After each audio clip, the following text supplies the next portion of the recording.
This is from a book titled Animals Speak, written by Ted Andrews. We're calling the rain today. And in honor of the rain and water, which is life, I will be reading about whale. Whale's keynotes are creation, power of song, awakening inner depths. Its cycle of power is year-round. The whale is the world's largest mammal. Whales form part of a large group of warm-blooded mammals adapted to life in the sea. Many myths speak of how all life upon the planet, especially human, sprang from the seas. Because of this and other reasons we will discuss, the whale is an ancient symbol for creation, be it of the body or our world. The people of the Arctic are often considered the most careful observers of nature, for only this would enable them to survive the most unforgiving of climates. The Inuit had a special relationship with the bowhead whale, and one of their legends tells how it was the most magnificent creation that the Great Spirit made. There are 90 or so different species of cetaceans or whales, including, my faves, dolphins and porpoises. There are sperm whales, killer whales, pilot whales, narwhals, humpback whales, and the largest mammals on the planet, the blue whales. All whales have blowholes by which they exhale. Imitating the spouting breath of the whales can aid in freeing your own creative energies. All whales have blubber, which serves to insulate and store energy for the whales. The whale can teach you how to insulate yourself and use your own creative energies more conservatively. All whales also conserve oxygen underwater by decreasing the blood flow to areas of the body where it is non-essential. Whales have an ancient knowledge of how to use the creative force of breath for a variety of purposes. And now I want to chime in. So if we essentially are a product of the whale, theoretically speaking, we also have this potential, each and every one of us, human, those who still have hearts. No two-hearted humans. Woohoo! So I'll keep reading. That was just me chiming in.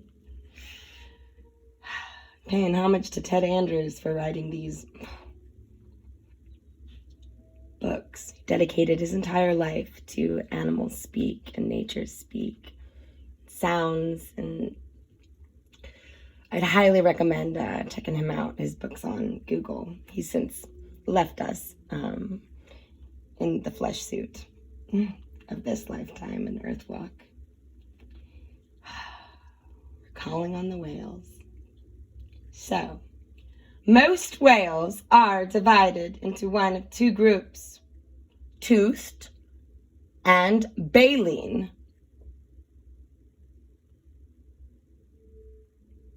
Whales have sharp teeth by which they catch and eat fish and other marine animals. This group includes sperm whales, pilot whales, dolphins, and such. Most eat fish, squid, and other marine animals. They are usually found in herds or pods. Super key right there. Toothed whales have demonstrated great reasoning capabilities and even creative thinking at times. They can stimulate this in those with them as a totem. Baleen whales do not have teeth. Their mouths are lined with bony plates made of hardened keratin. They strain seawater through these plates, feeding on plankton or sea life within it. And now I gotta chime in again because I read plankton. I saw somewhere that plankton was found outside of the whatever space station that they've got up there in space.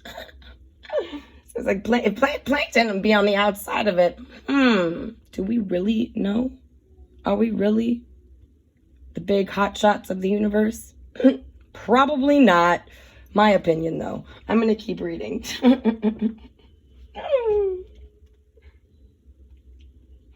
The humpback member of the baleen family is the most noted for its wonderful song. The beautiful sounds are sung by the males, and each breeding season brings with it corresponding song changes. This reflects the ability of the whale to teach us how to create through sound and song, adjusting it to the time and place and individual. By drawing upon your own creative instincts, you too can sing forth your own song.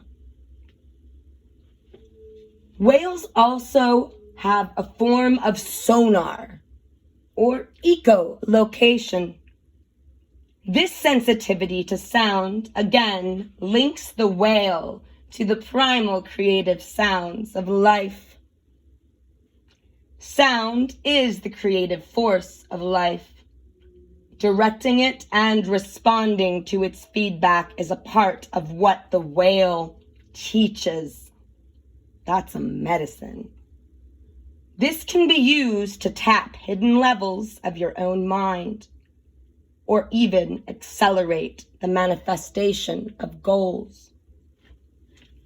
Whales, at one time, were also symbols of containment, concealment, and even resurrection.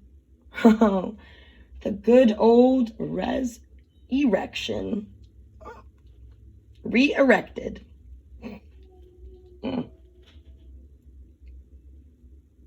The biblical story of Jonah and the whale is the prime example.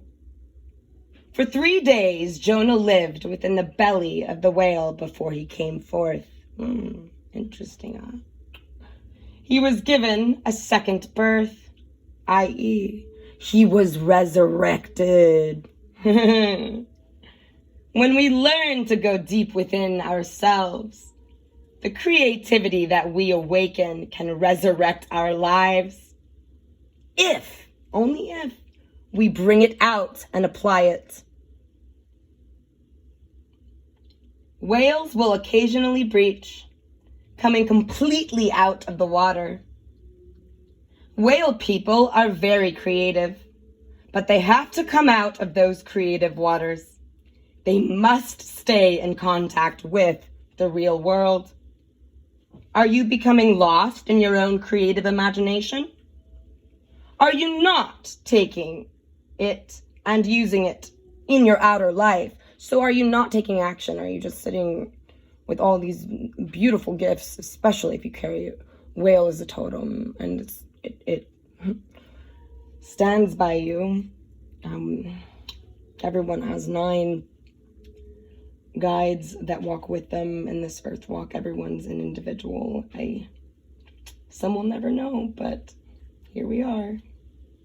2021 and 2020 didn't win. It didn't. But here we are. So it's time to wakey. And this is some powerful medicine here. Take action is the underlying message. Your voice is so powerful. And whales, since they swim in pods together, we can move mountains or move waters, bring the rains. Whales will occasionally breach. Now, this breach is a representation of action. So don't be afraid. Don't hold everything inside. And don't not let it out. Show the magnificence and power of your own creativity. Never hold back. If whales are showing up in your life, you should examine your use, or the lack thereof, of the use of your own creativity. Are you not simply mimicking what others have done? Or are you building upon it in a new and dynamic way? Are you applying your own creative intuition to old processes and life formulas? Ask yourselves these things. I'm not. This is an individual cupcake. Always is. Can get kind of convoluted if we allow others to dictate anything that isn't, from the collective consciousness, our higher selves, our monads, our family, tribe.